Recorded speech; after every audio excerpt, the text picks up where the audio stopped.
Hello friends, good morning. कल तक आपने बेसिक स्ट्रक्चर देख लिए थे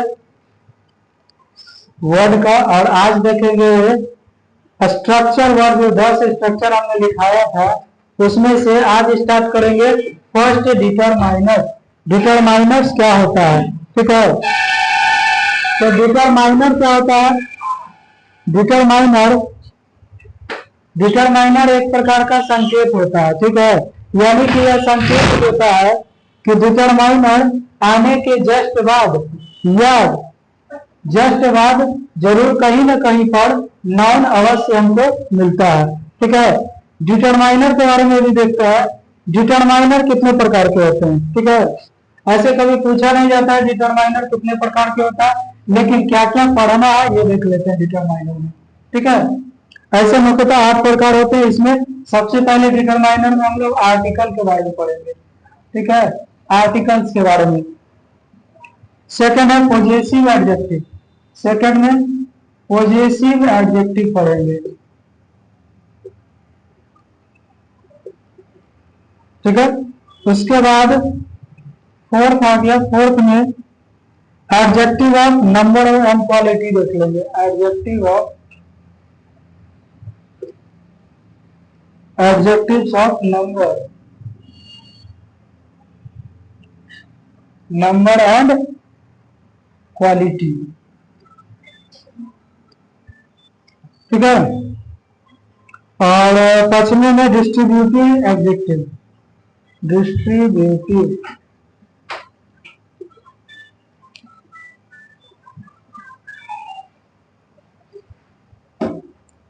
डिस्ट्रीब्यूटिव एडजेक्टिव, ठीक है।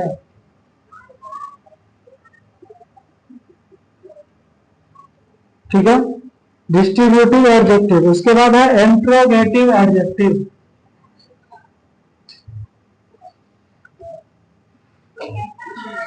इंट्रोगेटिव एडजेक्टिव, ठीक है।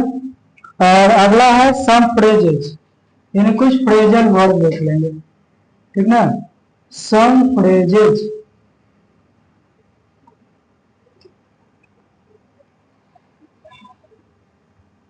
फ्रेजेस देख लेंगे, ठीक है। तो मुख्य रूप से यदि स्ट्रक्चर वर्ड में यदि हम लोग देखें तो मुख्य रूप से इन 8 के बारे में 3, 4, 5, 6 6 इन 6 के बारे में हम लोग डिटेल से पढ़ेंगे कि आखिर ये है क्या, ठीक है। तो डिटरमाइनर जो है बिल्कुल यही होता है, ठीक है। और डिटरमाइनर के जस्ट बाद कहीं ना कहीं नॉन अवश्य आता है, ठीक। यानी हम कह सकते हैं डिटरमाइनर प्लस नाउन। कहीं ना कहीं आपको सेंटेंस में डिटरमाइनर के जस्ट बाद नाउन अवश्य आता है। अब जैसे कि एग्जांपल ले लेते हैं आर्टिकल। आर्टिकल का आप दूसरा तीसरा में कहीं भी पढ़े होंगे कि आर्टिकल क्या होता है, ए एंड द। शॉर्ट में हम लोग कहते हैं ए एंड द, ये सब क्या है, ये सब आर्टिकल है, ठीक है। तो आप लोग जानते होंगे यदि इंग्लिश में थोड़े से भी यदि पढ़े होंगे तो कि आर्टिकल के जस्ट बाद नाउन आता ही है। क्यों? क्योंकि आर्टिकल का प्रयोग किसी न किसी नाउन के लिए ही किया जाता है, ठीक। उसी प्रकार यदि सेंटेंस में पॉजेसिव एडजेक्टिव आ जाए या एडजेक्टिव आ जाए या डिस्ट्रीब्यूटिव एडजेक्टिव आ जाए या इंट्रोगेटिव एडजेक्टिव आ जाए या कुछ फ्रेज ही आ जाए, फ्रेज को नाउन की तरह माना गया है कि फ्रेज एक प्रकार का नाउन की तरह होता है, ठीक है। तो फ्रेज फ्रेज जो है ये एक नाउन की तरह ही होता है, लेकिन इसके जस्ट बाद भी एक नाउन का प्रयोग होता है। क्यों? क्योंकि ये एक फ्रेज होता है। फ्रेज का मतलब हो गया मुहावरे, ठीक है। तो इन सभी में हम लोग सबसे पहले आर्टिकल के बारे में स्टार्ट करेंगे। डिटरमाइनर में आर्टिकल क्या होता है, ठीक है। और जो भी यहाँ पर बताइए, जो भी यहाँ पर लिखाते जाते हैं उसका अच्छी तरह से कॉपी में नोट्स बनाते चलिए। आर्टिकल,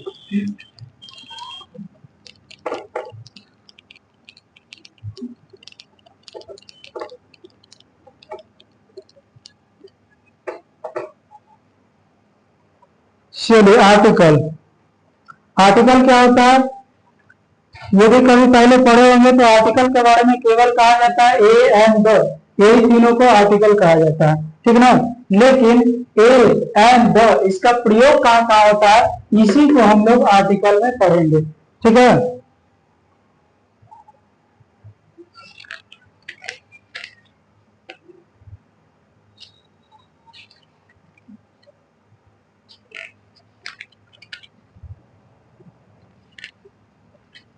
चलो शॉर्ट में देख लेते हैं। ए एंड द क्या होता है? ए का प्रयोग कहाँ होता है? यदि शॉर्ट में केवल बोले तो ए जो है केवल और केवल एक चीजों के लिए होता है। तो क्या ए का प्रयोग किसी समूह के पहले हो सकता है? हो सकता है, बशर्ते वह समूह किसी एक समूह के होने का बोध यदि कराता हो तो ए का प्रयोग हम वहां कर सकते हैं। एन का प्रयोग भी लगभग एक के लिए ही होता है, लेकिन इसमें एक कंडीशन है कि उसका जो फर्स्ट वर्ड है वो क्या होना चाहिए? वो वोवेल होना चाहिए, कॉन्सोनेंट नहीं होना चाहिए। वोवेल क्या होता है? वोवेल होता है ए, ई, आई, ओ और यू। ठीक है, टोटल ए से जेड तक अल्फाबेट्स में 26 लेटर्स होते हैं। 26 लेटर में 5 वोवेल्स होते हैं और 21 कॉन्सोनेंट होते हैं। ठीक है, तो जिस भी वर्ड का शुरुआत ए, ई, आई, ओ, यू से होता है उसके पहले हम एन लगाते हैं। जैसे यदि हम लिखे ए काउ तो ये हम लिख सकते हैं ए काउ। ठीक, a dog, a dog, a horse. ठीक है, ए हॉर्स। ठीक, तो यहाँ पर ध्यान से देखेंगे ए का प्रयोग एक के लिए तो हुआ ही है, साथ साथ में इसके जो पहला लेटर है वो देखेंगे ये क्या है? कॉन्सोनेंट है। यही पहला लेटर जब कॉन्सोनेंट न होकर वोवेल बन जाता है, जैसे यदि हम कहें एन ऑक्स। ठीक है, एन ऑक्स, तो एन ऑक्स में जो ओ है वो क्या है? ओ एक क्या है? एक वोवेल है। ओ एक वोवेल है। ठीक है, तो वोवेल आने के वोवेल जैसे ही फर्स्ट लेटर में आ जाता है उसके जस्ट पहले हम एन लगाते हैं। एन वोवेल, एन अंत हो गया। ठीक है, एन अंत लिखेंगे, एन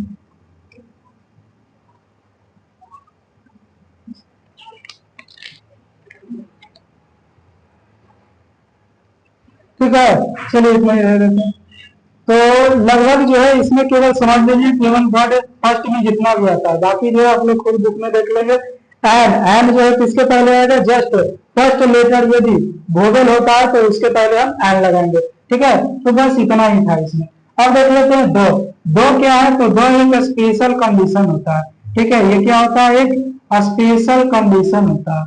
ठीक है, स्पेशल कंडीशन। ठीक ना, स्पेशल कंडीशन। जैसे किसी सेंटेंस में कहा मैंने राम को देखा। ठीक है, लेकिन उसी सेंटेंस में कहा मैंने उस लड़के को देखा।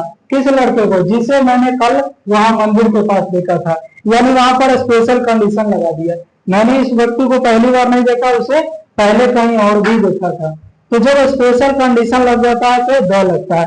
ठीक है, स्पेशल कंडीशन। और एक और है, यदि इसी में जैसे वैसे चीजें, या इसको यही लिख सकते हैं जो यूनिवर्सल हो। ठीक ना, जो यूनिवर्सल हो। ठीक ना, यूनिवर्सल का मतलब है यूनिक। ठीक है, यूनिक, यूनिक हो, जो यूनिक हो। यूनिक का मतलब एक हो, पूरे दुनिया में एक हो। जैसे पृथ्वी, पृथ्वी क्या है? पूरे दुनिया में केवल और केवल एक है। ठीक है, तो पृथ्वी के लिए क्या लिखेंगे? इसको उतार लीजिए। ठीक है, यूनिवर्स में जितनी भी चीजें जो केवल और केवल एक होती है उसके लिए हम लोग द का प्रयोग करते हैं। जैसे यदि आप लोग बोलते हैं अर्थ, अर्थ, तो अर्थ के लिए हम क्या लिख सकते हैं? The earth. ठीक है, द अर्थ। ठीक, द अर्थ लिख सकते हैं। अब यहाँ पर आप लोग कहेंगे यहाँ पर तो शुरू में वोवेल आ गया है। ठीक है, तो ये वोवेल आने से इस पर कोई फर्क नहीं पड़ता है। ठीक ना, जो यूनिवर्सल होता है, यूनिक होता है, उसके लिए हम द का प्रयोग करते हैं। ठीक है, द सन लिख सकते हैं। ठीक है, द मून लिख सकते हैं। ठीक, द मून लिख सकते हैं। और वैसे चीजें जो यूनिक हो, जैसे एवरेस्ट है। ठीक है, तो द एवरेस्ट लिख सकते हैं। ठीक, क्यों? क्योंकि एवरेस्ट केवल केवल एक ही है। ठीक है, तो वैसे सारी चीजें जो पूरे दुनिया में केवल केवल एक हो उन सभी के पहले भी हम लोग द लगाते हैं। और एक और है सुपरलेटिव के लिए भी हम लोग द लगाते हैं। सुपरलेटिव बताने के लिए कि ये व्यक्ति जो है सुपरलेटिव है। जैसे कोई क्लास में मान लेते हैं 10 व्यक्ति पढ़ रहा है। ठीक है, उसमें से राम कहते हैं कि हम बहुत बहुत अच्छा है, तो हम लोग क्या कहेंगे, Ram is the best student in the class. ठीक है, तो Ram is the best student, Ram जो है वो क्या है, Ram is the best student. ठीक है, the best student, student in the class, in the class. ठीक है, इन द क्लास। अब यहाँ पर ध्यान से देखेंगे, ये जो क्लास भी है इसके पहले हम लोग क्या लगाए, द लगाए हैं। तो द क्यों लगाए, क्योंकि उसी क्लास में जिसमें राम रहता है। ठीक है, तो यहाँ भी देखा जाए तो डेफिनिट बता रहा है, निश्चितता का बोध हो रहा है कि वह जो है एक निश्चित क्लास में रहता है। ठीक है ना, तो जहां जहां भी ये निश्चितता बताए, यानी स्पेशल कंडीशन बताए, और साथ साथ में कहीं सुपरलेटिव होने का बोध पड़े। ठीक है, जैसे वह व्यक्ति उन समूह में सबसे लंबा है। ठीक है, तो उसके पहले भी दो लग सकता है। ठीक, या किसी ग्रुप में कोई व्यक्ति बहुत अच्छा है पढ़ने में, तो उसके पहले दो लगता है। जैसे इसमें देखे, Ram is the best student. ठीक है, तो Ram is the best student, student तो है लेकिन क्या है, बेस्ट स्टूडेंट है, तो उसके पहले हम लोग दो लगाएंगे। ठीक है, यहाँ कभी भी हम गलती से ए या एन नहीं लगा सकते हैं। ठीक है, ये इरर में दिया जाता है ए एन, तो ए सबसे पहले देखेंगे ए एन में कंफ्यूजन क्या होता है। यदि बी है तो हम तो पहले ही एन को काट देंगे, क्यों, क्योंकि एन तो केवल वोवेल के पहले होता है। ठीक है, तो एन को तो हम पहले ही काट देंगे। लेकिन अब आ गया कॉन्सोनेंट, तो ए का प्रयोग भी कॉन्सोनेंट के पहले भी होता है, दो का प्रयोग भी। ठीक है, तो हम ध्यान से देखेंगे कि कोई स्पेशल कंडीशन तो नहीं है। यदि कोई स्पेशल कंडीशन आता है तो एक की जगह दो लगाएंगे। ठीक है, बस इतना ही है। यानी दुनिया के वो सारे जितने भी यूनिक चीज है उन सभी के पहले दो का प्रयोग होगा। ठीक है, तो दो के लिए बस इतना ही है। ठीक, बाकी याद करने के लिए बुक में दिया हुआ है, उसको जितना हो सके केवल पढ़ लेंगे।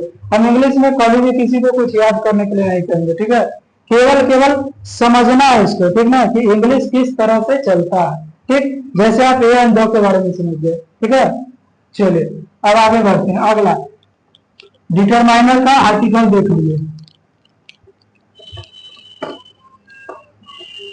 तो ये रहा हमारा आर्टिकल। अब देख लेते हैं नेक्स्ट।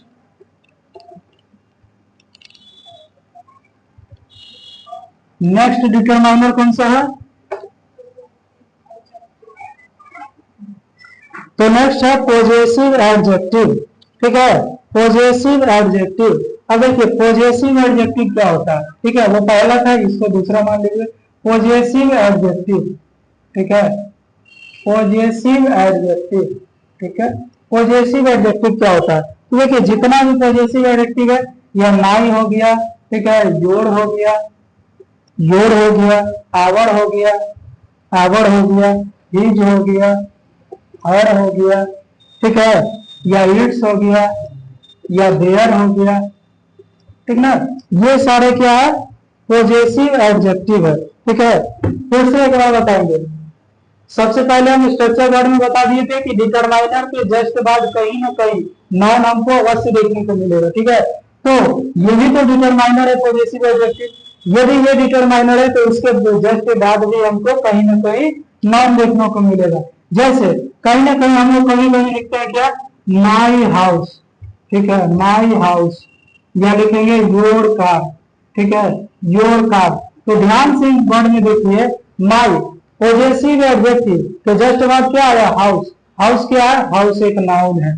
ठीक ना, तो एडजेक्टिव क्या कहता है, डिटरमाइनर क्या कहता है कि डिटरमाइनर के जस्ट बाद कहीं ना कहीं एक नाउन अवश्य होगा। तो यहाँ पर माई एक पॉजेसिव डिटरमाइनर है, पॉजेसिव एडजेक्टिव है। इसके बाद हाउस क्या है, एक नाउन है। उसी तरह योर के बाद है कार।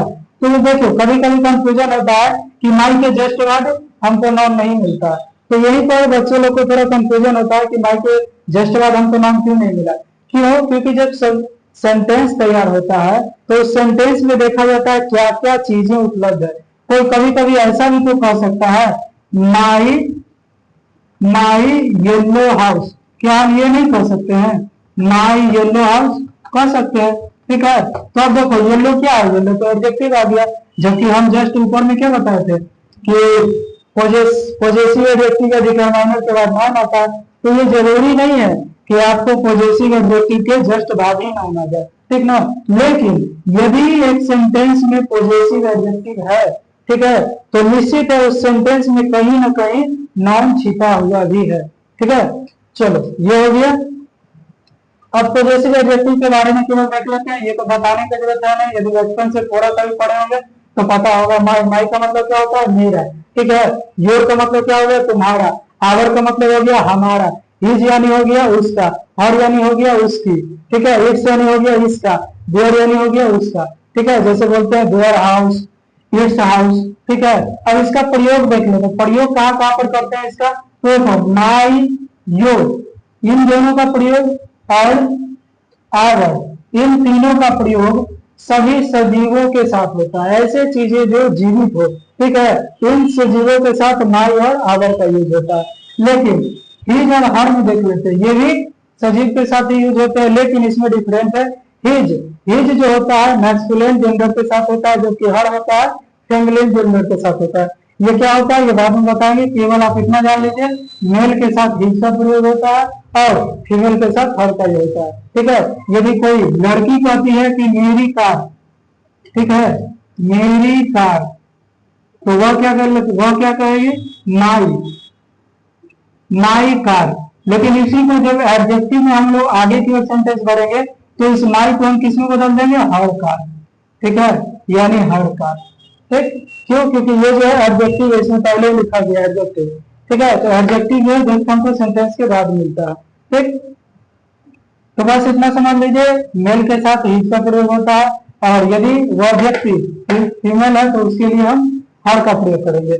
और इट्स का प्रयोग, इट्स का प्रयोग किसके लिए होता है, तो इट्स जो है वैसे वस्तुओं के साथ होता है जो लगभग निर्जीव होता है। ठीक है, जैसे हम लोग बोले टेबल, तो टेबल क्या है, निर्जीव है। ठीक ना, तो हम कह सकते हैं इट्स, टेबल के बारे में बोलेंगे, table, table is, table is in the good condition. ठीक ना, मान लेते हैं यही लिख देते हैं, यह इन अ गुड कंडीशन। ठीक, गुड कंडीशन।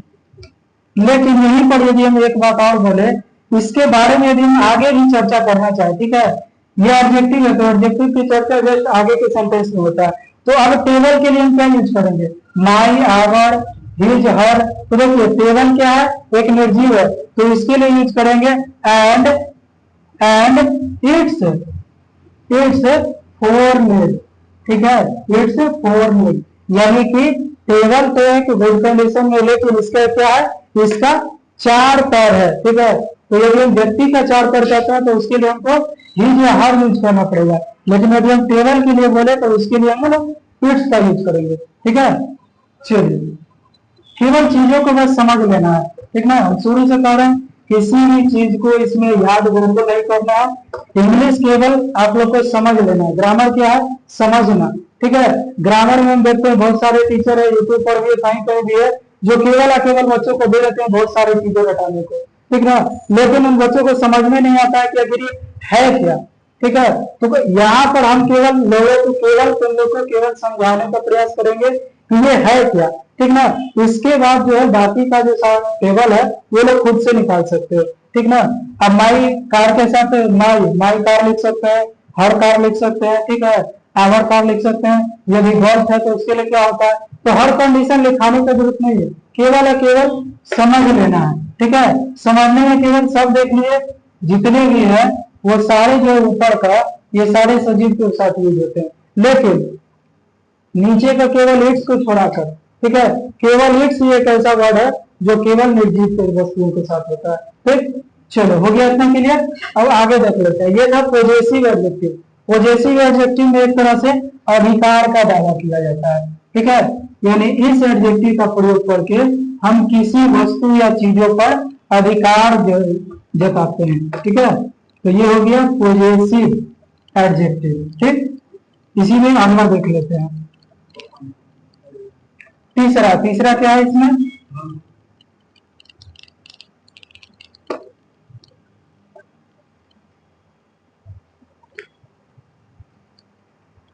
इसमें तीसरा है डेमोन्स्ट्रेटिव एडजेक्टिव। ठीक है, और ये जितने भी पढ़ रहे हैं ध्यान रखेंगे ये सारे के सारे डिटरमाइनर है। ठीक है, इसमें अगला आ गया तीसरा। तीसरा जो है ये डेमोन्स्ट्रेटिव है। डेमोन्स्ट्रेटिव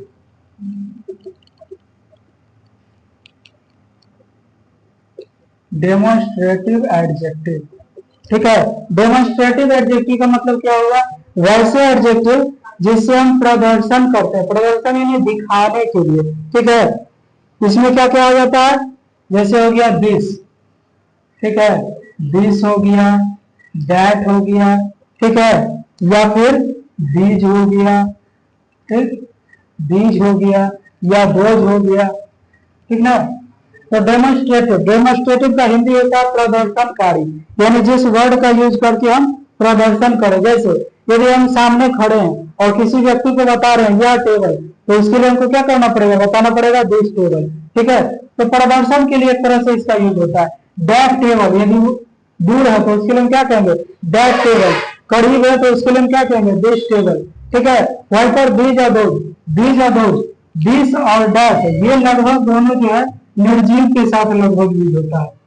लगभग इसका जो यूज होता है निर्जीव वस्तुओं के साथ यूज होता है, जबकि इन दोनों का यूज जो है सजीव वस्तुओं के साथ होता है। ठीक है, सजीव वस्तुओं के साथ। जैसे पॉजिटिव एडजेक्टिव में देते थे, वैसे भी यहाँ डेमोन्स्ट्रेटिव एडजेक्टिव में भी है। ठीक है, दो जो है सजीव वस्तुओं के साथ और दो जो है निर्जीव वस्तुओं के साथ। जैसे this table, that chair, this chair. ठीक है, लेकिन दीज पीपल, दोज पीपल, ठीक है, these army group and those army group, यानी ग्रुप के साथ भी यूज होता है। ठीक है, तो इसमें केवल इतना याद रखेंगे, दिस और दैट लगभग निर्जीव के साथ यूज होता है, जबकि दीज और दोज का प्रयोग सजीव वस्तुओं के साथ होता है। ठीक है, इसी में अब अगला देख लेते हैं। आगे क्या है? आगे adjective of number and quality. Adjective of number and quality, यानी मूल रूप से हम लोग एडजेक्टिव देख लेते हैं। ठीक है, आगे जो है एडजेक्टिव, एडजेक्टिव्स हो गया। एडजेक्टिव में क्या हो गया? नंबर और क्वालिटी देखते हैं।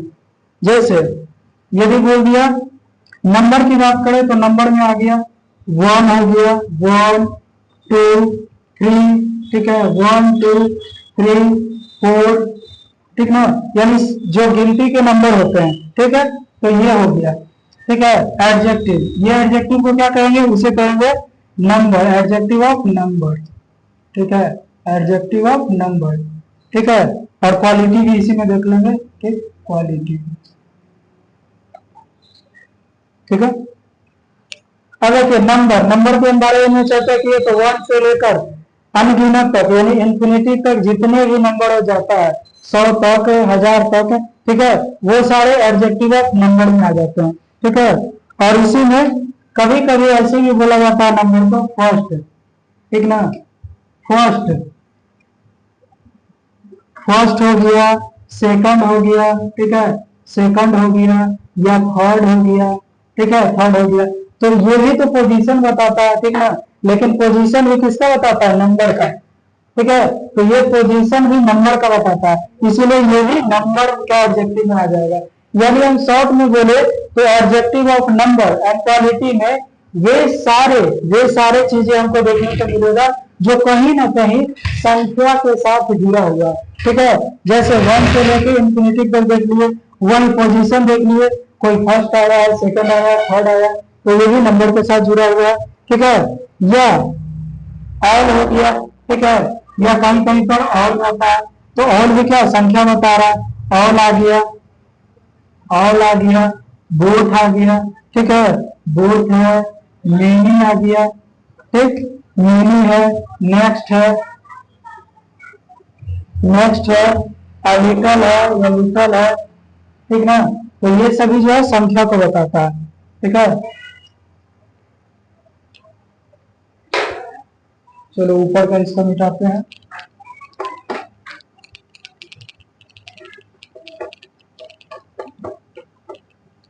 इसको केवल नोट करके 1 से 2 बार केवल कॉपी में हमको देख लेना है कि नंबर ऑफ क्वालिटी में और नंबर एडजेक्टिव ऑफ नंबर में क्या क्या आता है।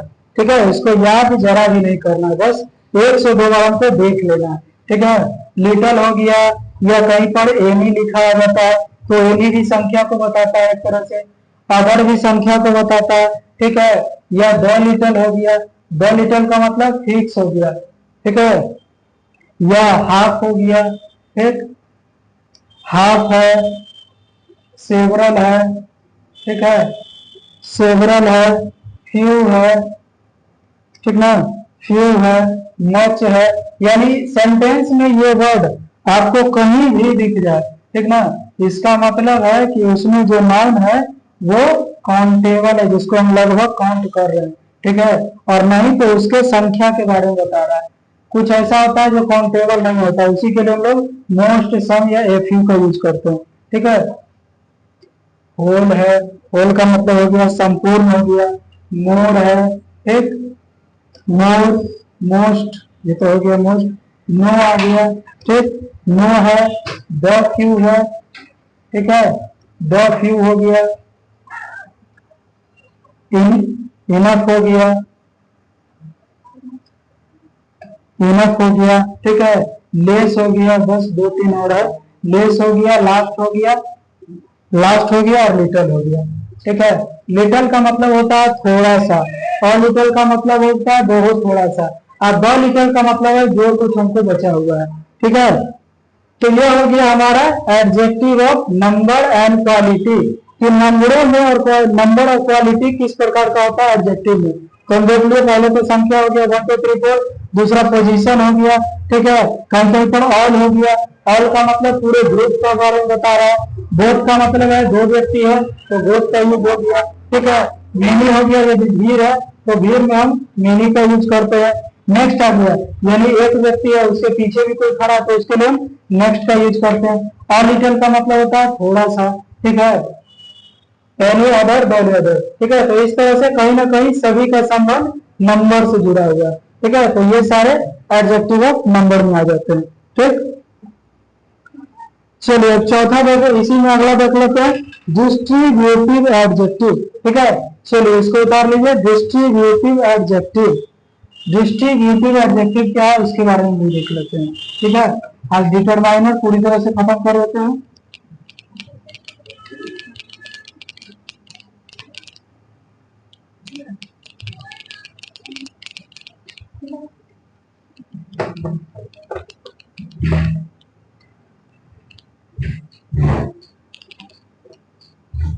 चलिए डिटरमाइनर में हो गया, चार चीजें देख चुके हैं, अब देख लेते हैं डिस्ट्रीब्यूटिव, ठीक है। ये तो एडजेक्टिव ऑफ नंबर था, अब देख लेते हैं डिस्ट्रीब्यूटिव एडजेक्टिव। डिस्ट्रीब्यूटिव एडजेक्टिव क्या होता है? डिस्ट्रीब्यूटिव, डिस्ट्रीब्यूटिव एडजेक्टिव, ठीक है, डिस्ट्रीब्यूटिव एडजेक्टिव ये क्या होता है? तो डिस्ट्रीब्यूटिव एडजेक्टिव, डिस्ट्रीब्यूटिव का मतलब होता है बांटना, डिस्ट्रीब्यूट का मतलब क्या होता है? बांटना, ठीक है। यानी ऐसा एडजेक्टिव जो हमको बताए कि ये किसी न किसी तरह से कोई चीजों को या वस्तुओं को बांटने का कार्य कर रही है, ठीक है। जैसे इसमें दिया हुआ ईच, ईच का मतलब हो गया सबको अलग अलग, ठीक है, अलग अलग कर रहा है। या हो गया एवरी, एवरी हो गया, ठीक है, या एडर हो गया, एडर हो गया, या नैदर हो गया, ठीक है, एडर हो गया, नैदर हो गया, या बोथ हो गया, ठीक है, बोथ, ठीक। तो डिस्ट्रीब्यूटिव में ये होता है, यानी डिस्ट्रीब्यूट का मतलब होता है बांटना, ठीक है। चाहे तो ईच ग्रुप में बांटे, एवरी ग्रुप में बांटे, एडर ग्रुप में बांटे, या नैदर। एडर का मतलब होता है या तो ये या तो वो, और नैदर का मतलब होता है ना तो ये ना तो वो, ठीक है। यानी हम कहेंगे in this class neither pass Ram and neither his friend, ठीक है। यानी कि कहने का मतलब है न तो इस ग्रुप में न तो राम पास हुआ और न ही राम के फ्रेंड पास हुए, ठीक है। तो एडर, एडर का मतलब होता है या, और नैदर का मतलब होता है ना तो, ठीक है। ये हो गया या तो, ये हो गया ना तो, अब बोथ का मतलब हो गया दोनों, ठीक है। चलो अब अगला देख लेते हैं, इंट्रोगेटिव, ठीक है। पांचवा था ये, पांचवा डिस्ट्रीब्यूटिव था। छठा देख लेते हैं, छठा में इंट्रोगेटिव, ठीक है, इंट्रोगेटिव, इंट्रोगेटिव, इसको नाम से ही पता चल रहा है इंट्रोगेटिव। इंट्रोगेटिव का मतलब क्या हो रहा है? इंट्रोगेट कर रहा है किसी चीज को, इंट्रोगेट करना मतलब छानबीन कर रहा है, पता कर रहा है, ठीक है। आप लोग सुने होंगे ना, कभी कभी पुलिस किसी को गिरफ्तार करती है तो क्या करता है, उसको इंट्रोगेट करता है। इंट्रोगेट करना मतलब छानबीन करना, जांच पड़ताल करना, ठीक है। तो हम छानबीन या जांच पड़ताल करने के लिए कौन कौन सा वर्ड यूज कर सकते हैं? जैसे मान लेते हैं यदि कोई चोर ही यदि पहुंचा हो पुलिस थाना, तो उसे हम क्या पूछेंगे? पूछेंगे सवाल। तो सवाल पूछने के लिए किस किस वर्ड का यूज होगा? व्हाट, व्हिच, व्हाई, यही ना होगा, ठीक है। तो इन सबों से हम पूछते हैं। जैसे पूछेंगे व्हाट इज योर नेम, तो क्या हो गया? व्हाट। तो व्हाट यहाँ पर क्या हो गया? Interrogative adjective. यह हो गया व्हिच, ठीक है। यानी उसके पास यदि सामान कहेंगे तो पूछेंगे विच इज योर्स, इनमें से तुम्हारा कौन है? तो ये हो गया विच इज योर्स, यानी पूछना हो गया। यह हो गया हुज, हुज, ठीक है। हुज यानी हो गया कौन, ठीक ना। तो ये सारे सवालों से हम क्या करते हैं? इन सभी वर्ड से हम किसी को कुछ पूछने का कार्य करते हैं, ठीक है। तो वैसे चीजें जो, वैसे वर्ड जो इंट्रोगेट करने का कार्य करे, तो इन सभी को इंट्रोगेटिव एडजेक्टिव कहा जाता है, ठीक है ना। चलो, इसमें केवल इतना ही नहीं है, डब्ल्यू से शुरू होने वाले जितने भी ऑक्सिलरी वर्ब है लगभग सभी इसमें आ जाते हैं। केवल इसमें व्हाट, व्हिच, हुज के बारे में दिया गया, लेकिन इसमें वाई, वाई आ गया, ठीक है, या फिर वेन हो गया, विच हो गया, ये सब आ जाते हैं इसमें, ठीक। चलो, इंट्रोगेट। और लास्ट हमारा रहता है सम फ्रेजेज, ठीक है। सम फ्रेजेज, फ्रेज, फ्रेज का मतलब क्या होता है? हिंदी में यदि आप लोग पढ़ते हैं तो फ्रेज को मुहावरा कहा जाता है, ठीक है। तो जैसे हिंदी में कुछ मुहावरे आते हैं, उसी प्रकार से इंग्लिश में भी कुछ मुहावरे आते हैं, ठीक है। तो फ्रेज, फ्रेज, फ्रेज में है, फ्रेज पहले तो ये जान लीजिए कि फ्रेज जो है क्या? फ्रेज केवल है केवल दो या दो से अधिक वर्ड का केवल एक समूह होता है जो एक निश्चित अर्थ रखता है, ठीक है। जैसे हम बोल दिए प्लेंटी ऑफ, ठीक ना, प्लेंटी ऑफ। तो प्लेंटी, प्लेंटी का मतलब होता है बहुत, लेकिन प्लेंटी ऑफ, प्लेंटी ऑफ का मतलब हो गया बहुत सारे, ठीक है। या उसी में हो गया a lot of, a lot of, a lot of हो गया, लॉट्स ऑफ हो गया, ठीक है, लॉट्स ऑफ हो गया। या फिर अ गुड डील लिखिए, ठीक है, अ गुड डील, ठीक, अ गुड डील ऑफ, ठीक है। तो फ्रेजेज का कोई अंत नहीं है, ये बहुत सारा है, बशर्ते आप इसमें याद केवल उतना ही रखेंगे जो आपको जरूरी है, ठीक ना। और इसको याद भी कुछ नहीं करना है, केवल केवल एक से दो बार इसको लिख के केवल पढ़ना है केवल, ठीक है, फ्रेज के बारे में। तो ये हो गया हमारा डिटरमाइनर समाप्त, ठीक है। तो डिटरमाइनर यही था, ठीक ना, ये था डिटरमाइनर। लगभग डिटरमाइनर में ही सारे अंग्रेजी के वर्ड का यूज हो गया है, ठीक है। तो डिटरमाइनर यदि हो गया, तो यदि बुक यदि आप लोग ले चुके हैं, तो इस बुक में आप लोग डिटरमाइनर से जुड़े इसमें कुछ प्रश्न दिए हैं जो बना सकते हैं, ठीक है। जैसे इसमें दिया है सम, सम काज आर जेंटल, ठीक है। इसमें यदि हम प्रश्न देखते हैं नोट 2 में, तो एक प्रश्न है सम काज आर जेंटल, ठीक है। तो इस प्रश्न में आपसे पूछा जाएगा कि इस सेंटेंस में बताइए सम क्या है, ठीक है। तो आपको हमने 10 डिटरमाइनर के बारे में पढ़ाया, तो उस 10 डिटरमाइनर में सम क्या है, सम क्या बता रहा है? तो सम एक प्रकार से किसी चीज का क्या बता रहा है? मात्रा बता रहा है, ठीक है। सम क्या बता रहा है? एक चीज का मात्रा बता रहा है। तो ये डिटरमाइनर, डिटरमाइनर जो सम हो गया तो किस कैटेगरी का आ जाएगा? हमारा adjective of, adjective of adverb, ठीक है।